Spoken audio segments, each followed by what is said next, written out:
Galera, ontem nós tivemos mais uma sessão teste de The Flash lá nos estúdios da Warner Bros.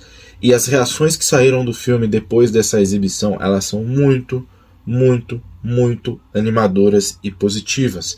E isso deixa uma esperança muito grande no coração dos fãs do Flash, porque basicamente este é o filme que vai ter a responsabilidade de organizar, ou melhor, reorganizar o universo da DC nos cinemas, e existe uma expectativa muito grande em cima desse filme, do que ele vai apresentar ou do que ele vai apagar, né? A gente vai falar um pouquinho mais sobre esse filme, mas é depois da vinheta.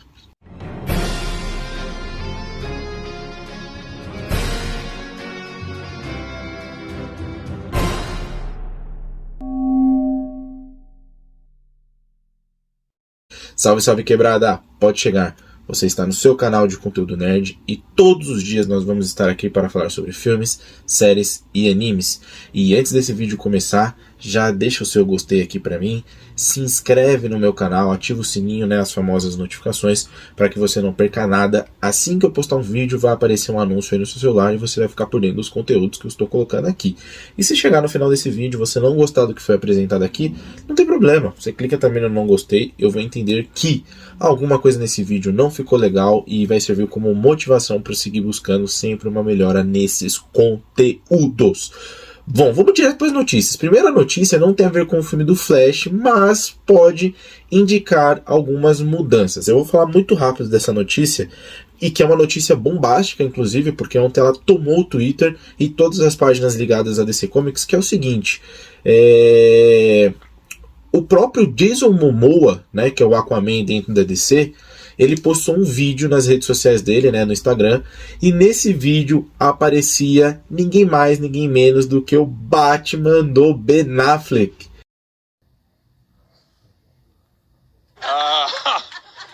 That's what happens, Warner Brothers, when you walk out of your set, and there's our fans. Hey guys, have a good time. Jameson. Well, we tried to keep it a secret. All right, here we go. Thank you. Oh, sorry, bro. Whoops. Well. Ai, Pedro, é porque isso é importante, eles já trabalharam juntos. O Batman do Ben Affleck disse que não iria mais aparecer nos filmes, né? O próprio ator falou que não estava contente, ele teve um desgaste muito grande lá com o Joss Whedon na Liga da Justiça, antes da nova versão do Zack Snyder e tudo mais, e ele não queria mais voltar a ser personagem, ele passou problemas com alcoolismo, problemas pessoais, e aí ele estava cansado disso tudo. Aparentemente o ator ali tem buscado melhora na sua vida e parece que tem dado certo, que bom, né? A gente torce sempre para o melhor das pessoas que são boas. E ele foi flagrado lá nos estúdios para regravações. E por que essa notícia é importante? Porque inicialmente a informação que nós tínhamos era que o Batman que iria aparecer nesse filme era o Batman do Michael Keaton. E aí muita gente teorizava que este Batman iria aparecer, eles teriam que dar alguma justificativa, porque o Ben Affleck não queria voltar. E porque ele já tinha gravado o filme, o The Flash. A gente já tinha inclusive cenas, né, eu vou colocar essas cenas aqui para vocês, cenas do set de gravações do The Flash, onde aparecia o Batman do Ben Affleck com uma roupa diferente, em cima de uma moto e tudo mais, e o que dava a indicar que esse era o filme que fechava o ciclo do Ben Affleck dentro da DC Comics. Porque ele mesmo tinha falado. E cronologicamente esse filme sairia antes que o Aquaman e o Reino Perdido. Só que a DC teve alguns adiamentos, teve a troca de direção, que eu já falei em vários vídeos aqui pra vocês, e aí a ordem cronológica mudou. Então você vai ter o Adão Negro, o Shazam que iria sair em 2023 vai sair agora em 2022, e aí o primeiro filme que era pra ter saído esse ano era o Flash e Adão Negro. O Flash agora vai ser o último filme dessa safra, então vai sair o Aquaman primeiro, em 2023, e depois o Flash lá em junho. E aí isso deu um bug na mente dos fãs, né? Porque eles falaram, peraí, o Michael Keaton só ia aparecer no Aquaman porque dentro do filme do Flash houve um reboot, né? Usou o Flashpoint, substituiu o Batman do Ben Affleck pelo Batman do Michael Keaton. Só que agora com essa mudança, inclusive das datas, isso também ficaria muito estranho. Por que o Michael Keaton já apareceu? Então o Aquaman não tá no universo principal? A galera teorizou. E a gente viu dentro dessa divulgação do Jason Momoa, que esse Batman, ele é um Batman que ainda está dentro do cânone da DC e que não vai ser mais o Michael Keaton. Tudo indica que vai ser o Ben Affleck. O Michael Keaton vai aparecer a partir do filme do Flash, porque a presença dele também já está confirmada no filme da Batgirl. Então aqui é uma coisa que é pra gente ficar ali de olho, né, bastante prestando atenção. Deixa eu fechar minha porta aqui. Ficar bastante de olho nessas informações, porque isso pode mudar o universo da DC Comics nos cinemas, tá? Agora vamos pro filme do Flash, porque aqui também tem algumas notícias interessantes. A galera que foi lá na sessão teste, né? O que é a sessão teste? Os estúdios estão com algum material, esse material ele ainda tá cru, às vezes o material tá sem a pós-produção, né? Os efeitos especiais estão inacabados, às vezes é só os bonequinhos literalmente de CGI, não tem tipo nenhum ator, mas você tem um vislumbre ali da trama. A ideia principal é a trama, não é os efeitos. Então quem assiste lá essas sessões testes é para ver se a trama tá interessante e para eles terem tipo um termômetro, né, para ver a reação do público. Não são críticos, não são especialistas de cinema que vão assistir isso daí. E dessa última sessão teste que rolou ontem lá no estúdio da Warner Bros, nós tivemos algumas coisas muito interessantes, que foi o seguinte: a galera que saiu do filme deu as seguintes declarações, tá? Abre aspas, eu vou ler com as aspas, tá? Ezra Miller é ótimo como Flash e também como as variantes que ele interpreta. É importante pontuar isso, as variantes, primeiro que tá no plural, né? Dá a entender que o Flash será o vilão do próprio filme dele, não como Flash reverso ou como Flash negro, mas como uma espécie ali de anomalia, como o Barry volta no tempo, alguma coisa dá errado. A gente não consegue confirmar que não é o Flash reverso. Eu ficaria muito feliz se fosse o Flash reverso, adaptando ali ao pé da letra o Flashpoint, né? Tanto o quadrinho quanto a animação, que são maravilhosos mesmo. Fica uma recomendação de leitura para quem gosta de quadrinhos. Mas no próprio trailer a gente já viu que o Barry Allen do nosso universo principal, ele está contracenando com o Barry Allen do passado, né? E pode ser que de fato seja uma versão dele do passado, ou seja uma versão dele que foi alterada pelo Flashpoint e não necessariamente é o mesmo Flash. Mas no trailer que foi divulgado pra gente, né, no teaser no ano passado no DC Fandom, a gente consegue ver que tem 2 Flashes dentro deste trailer, tá? Então o Ezra Miller ele vai interpretar mais de uma versão dele, e não necessariamente quer dizer que ele vai ser personagens totalmente diferentes, mas de qualquer forma já tem isso pra gente nesse teaser vazado, tá? Essa mesma pessoa, ela disse o seguinte: o coração da história o coração da história é o Barry Allen. Por mais que haja viagens no tempo e coisas do multiverso, a gente já vai falar sobre isso, a história permanece centrada no Barry. Então a gente meio que já tem ali uma noção do que vai acontecer no filme, que é o Barry Allen volta no tempo, porque já foi confirmado pra gente que o Snyder Cut é cânone desse filme, então o Barry já sabe que ele tem o poder da força de aceleração e que esse poder pode fazer ele retroceder no tempo, só que no Snyder Cut a gente viu que foi uma volta curta, né?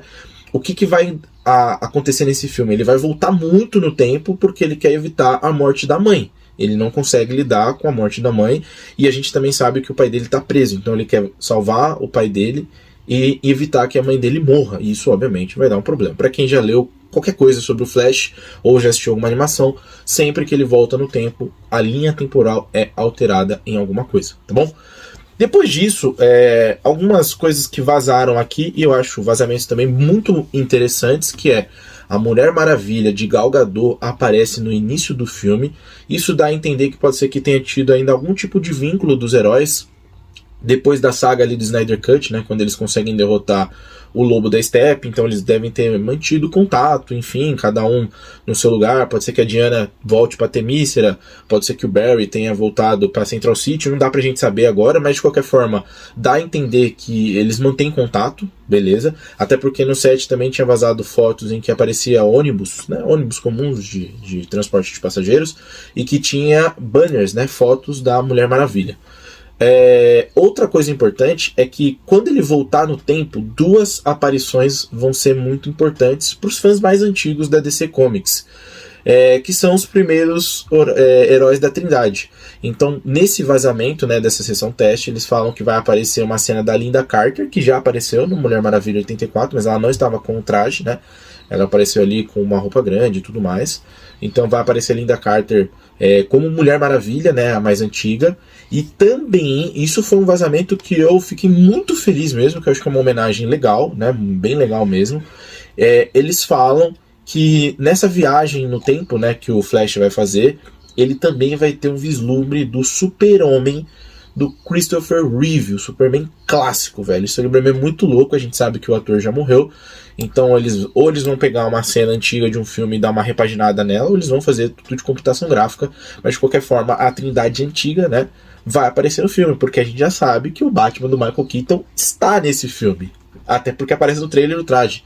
Então, continuando aqui, né, nessa linha de vazamentos, eles também falaram sobre o Batman do Ben Affleck, né, abre aspas, né?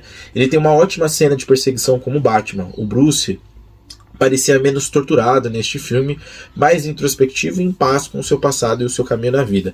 Então dá a entender, principalmente para quem assistiu o Snyder Cut, né, depois do Batman vs Superman, o próprio Bruce, né, ele nutre um ódio muito grande pela figura do Super-Homem que destruiu a cidade de Metrópolis como um possível vilão, inimigo ali da humanidade. E aí tem todo aquele esforço lá para ele poder matar o Super-Homem, e ele vê que o Super-Homem não era malvado, que existia alguém conspirando, que era o Lex Luthor, e quando ele morre, o Bruce nutre um sentimento de arrependimento, de culpa. Ele era o culpado pela morte do Super-Homem. No filme da Liga da Justiça, a gente vê que várias das decisões que a Liga toma, elas são influenciadas pelo Bruce porque ele quer uma redenção, ele quer trazer o Super-Homem de volta, custe o que custar, e meio que descansar. Tanto é que no final do filme você vê que ele tá lá dormindo quando o Caçador de Marte aparece pra ele, que na verdade não era o Caçador de Marte, era o Lanterna Verde, né? Esse Lanterna Verde aqui, do N.T. Carr, que o Zack Snyder planejou, mas ele tá descansado ali, né? Você vê que ele tá tipo, pô, cumpri minha missão. Parecido com aquela cena do Thanos quando ele tá lá, tipo, naquela fazenda no espaço. Pô, eu fiz, tá? Deu certo, derrotamos o vilão, o Super-Homem tá de volta na Terra com o protetor, agora eu posso descansar, o próximo passar o bastão, né, pra um possível Robin. Mas não é isso que acontece. Então aqui você vê que ele parece mais maduro e tranquilo. E essa cena de perseguição, tudo nos leva a crer que é a cena que vazou do set de gravações, que é ele na moto, né? Outra coisa que tem sido muito elogiado, né?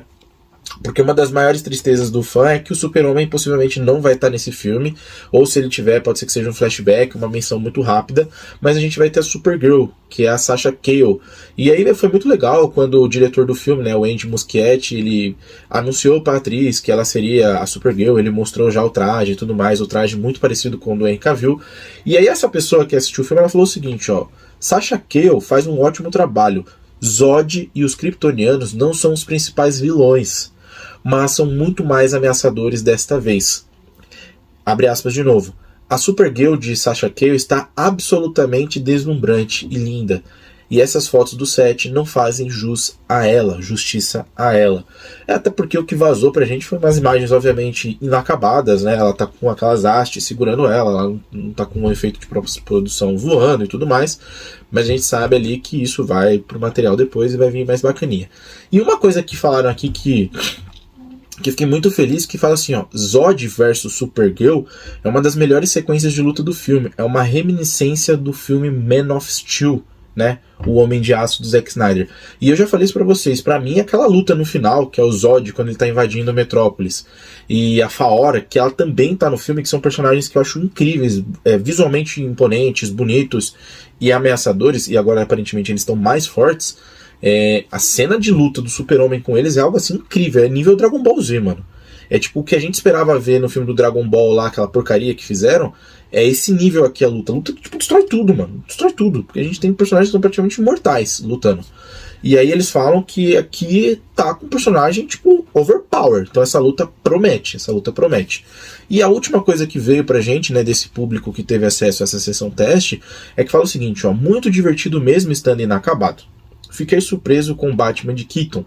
Ele se encaixou muito bem no filme e a sua interação realmente faz sentido. Também fiquei surpreso com a reação positiva da multidão quando recebeu ele. Então, a gente já sabe que o Batman do Ben Affleck e o Batman do Michael Keaton estão nesse filme. Possivelmente eles não vão se encontrar. Eu acho que essa cena não vai rolar. Ou pode ser que seja algo muito rápido. Mas tudo nos leva a crer que o Batman do Michael Keaton seria o cânone da DC. Mas com essa notícia agora do Aquaman, que foi o que eu falei no início do filme, a gente fica ali muito confuso de como eles vão organizar isso, porque são regravações. E a gente sabe que todos esses filmes da DC que estavam anunciados para esse ano passaram por regravações. Adão Negro passou por regravações, Shazam, Fúria dos Deuses passou por regravações, Aquaman está passando por regravações, e o Flash, com certeza absoluta, passou, está passando e passará por regravações, porque tem uma nova direção, eles estão tentando ali organizar o universo da DC nos cinemas. Então eu particularmente acho o Flash um dos heróis mais incríveis que se tem. O drama por trás do personagem, o plano de fundo, né, o background que faz o Flash tomar algumas decisões que para nós, leitores de quadrinhos, soem equivocadas, são decisões que se nós tivéssemos o poder, nós tomaríamos. Imagina se você tem o poder de voltar no tempo e a sua família morreu. Você não ia tentar reviver ela? Eu acho que sim. Acho que sim. E aí o Flash, ele tem que lidar com essa ideia de que ele é jovem, um pouco inconsequente, e que ele quer o afeto da família dele à medida em que ele não consegue dosar quais são as consequências que vão ter no mundo em relação a ele retroceder o tempo. Então eu acho que o filme vai explorar isso, o cerne do filme vai ser isso, e aí nessas voltas do tempo que o Flash vai fazer, né, através da força de aceleração, a gente vai ter os presentes para os fãs, né, que é o multiverso. Então vai conversar com personagens do universo regular, personagens de outro universo, né, na DC Comics são outras terras, e eu acho que esse filme tem tudo para ser o filme mais impactante de super-heróis em 2023, pelo material que está sendo vinculado nas mídias, as participações, e porque, pelo que nos leva a crer da galera que está dizendo, né, sobre esse filme, é um roteiro bom. Foi o que eu falei pra vocês, não basta só ter aparições, não adianta eles fazerem um filme do Flash e jogar todos os personagens da DC desde os anos 10, de 1910 até 2022, só por jogar. Tem que ter coerência aquilo. E tudo nos leva a crer, o diretor é muito bom, fez o It e afins, é um diretor querido ali em Hollywood, que o roteiro é bom, não vai ser um filme pra Oscar, a gente tem que pontuar sempre isso, mas dentro do gênero de heróis tem tudo pra ser um dos melhores filmes. Será? Eu não sei. Mas eu tenho uma expectativa muito grande e o hype cresceu muito com essas notícias, beleza? Conta pra mim, vocês estão empolgados com esse filme? Vocês gostam do Flash? Deixa sua curtida aqui, não se esqueça de sair desse vídeo antes de se inscrever no meu canal. Valeu!